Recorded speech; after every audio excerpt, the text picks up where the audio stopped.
Gamit natin ngayon, gawa na ng mga makina. Oo, kaya nga mabilisan na rin ang paggawa ng mga bagay-bagay, Kuya Kim, di ba? Pero may mga nananatili pa rin namang local hero na maituturing.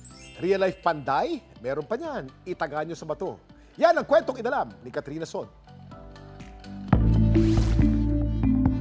Sa bayan ng Isabela sa Basilan, may tinaguri ang real-life panday. Pero ang kanyang mga sandata hindi lang ginagamit sa pakikipaglaban. Tanda rin ito ng kanilang pagkakakilanlan. Maingat pero buong lakas, ginagawa ang bawat piraso mula patalim hanggang hawakan. Ang nasa likod nito, isang dugong bughaw mula sa sultanato ng Sulu, si Dato Halun Asakir. Halos 6 na dekada nang nagpapanday ang 67 anyos na si Dato Halun. Kasintibay raw ng bakal ang kanyang braso at kamay sa paghuhulma ng sandata ng mga tausug. Ako nag-umpisa sa kauna-unahang panday ng Basilan. Noong 8 taon na ako, doon ako nagsumikap para tumulong sa kanya. Dapat alam mo na ang mga sandatang tulad ng barung, pira at kalis, ginagamit ng mga tausog sa pakikipagdigma mula pa noong unang panahon. The weapons or the blades are part of their attires. It's identity marker. Malalaman mo agad kung yung gumagamit ay isa bang tausug, yung isa bang yakan. Second, it can also tell kung saan silang nanggaling na family.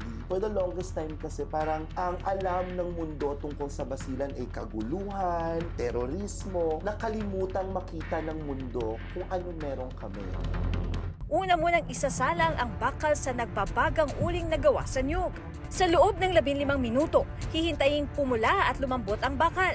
2 hanggang 3 tao ang magtutulong-tulong pupukin ang bakal para numipis at mahulma. Mabigat na trabaho niyan. Nakapapagod talaga yan. Dahil buong katawan mo magbibigay ng lakas. Lalo na pag nakaharap mo na ang bakal, magbinubugbog mo, diyan ka talaga mahirapan. Wala akong naranasan na nagkaroon ng casualty sa pagpapanday na yan. Kapag matikas na ang bakal, ikakabit na ang scabbard o hawakan na gawa sa kahoy. Saka kikinisin ang patalim. Inaabot ng halos 10 araw ang paggawa ng isang sandata na ibebenta ito ng 100 hanggang 30,000 piso depende sa klase.